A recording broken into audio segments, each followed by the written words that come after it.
circuit, and wet conditions greeted the drivers yet again for this 20-lap race. And 20 laps at Snetterton means a distance of just over 38 miles around the old airfield. Fast, but with tricky sections in the left-right of the S's and the high-speed kink at Russell just before the start-finish straight. Pole position claimed by Andy Rouse alongside teammate Guy Edwards. Rouse, for this race at least, free of the challenge of Steve Soper, who pushed him so hard at Brands Hatch. Frank Sittner, championship leader from Class B, was once again back in the body of the grid. It's no good pussyfooting about. I've got to get fastest lap and win the class. So I've got to go for it. Andy sitting up front there, he's in a much safer position. He's got nobody in front of him. Frank Sittner hits the start button on round 9 of the Dunlop British Touring Car Championship, described by Murray Walker. It's drizzling at Snetterton and the track is wet, with Rouse and Edwards, Jones and Newman up front on the grid for the start. And it's a clean start with Rouse straight into the lead ahead of Carl Jones and Rob Gravitt, but there's a problem behind Mike Smith on the grass. And he's gone straight into the side of Hodgett's BMW.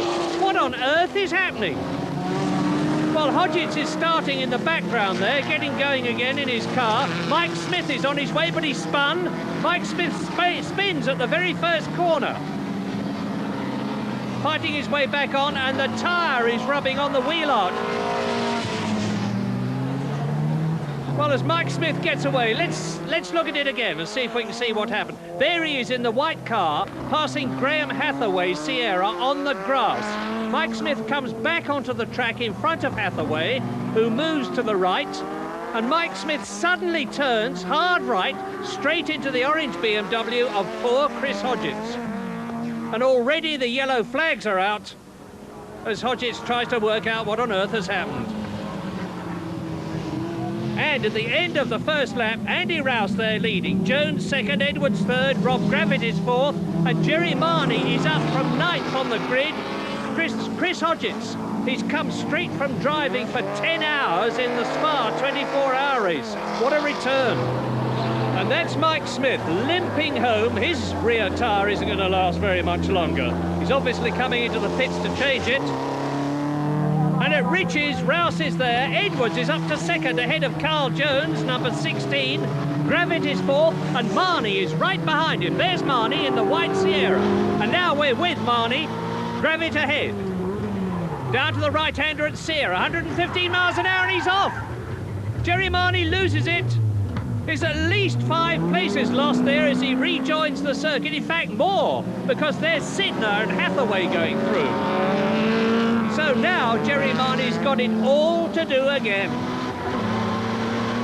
Hathaway on the right, we're past him. Frank Sittner ahead, we've passed him once already. This is the second time. Approaching the S's, 80 miles an hour. Left apex, but he's going straight on. Again, for the second time in less than half a lap, Jerry Marney goes off. There must be something wrong. Perhaps it's the brakes. Back onto the circuit. On the left is Hall, Godfrey Hall, going through in the black BMW. That's James Shedd's VW Golf ahead. Past him. Now we're going to try and catch Godfrey Hall's car.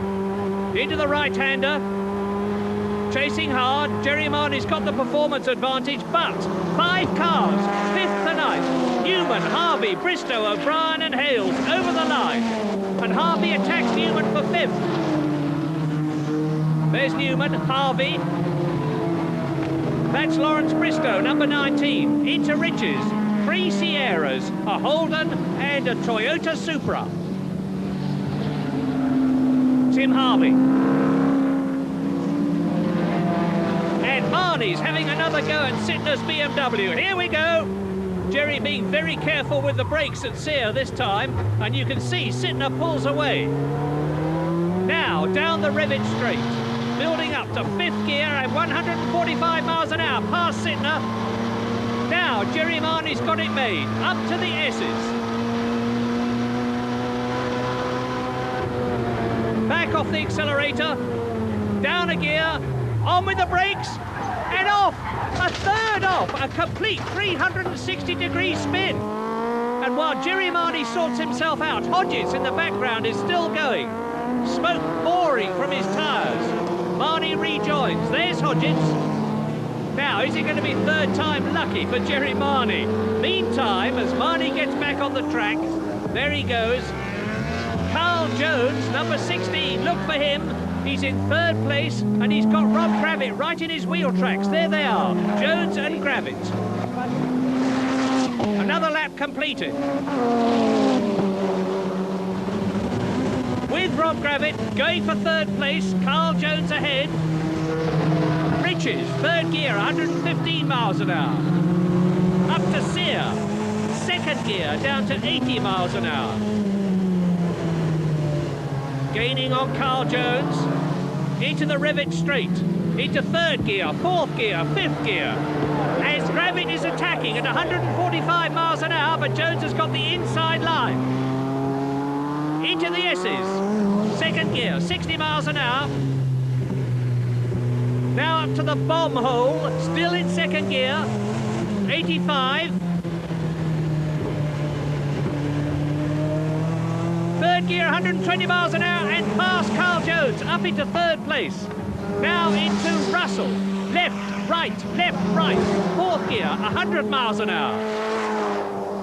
And so Rob Gravett is up into third position, number 10 in Pete Hall's Ford Sierra Cosworth. And Jerry Marney is into the pits, in for new tyres.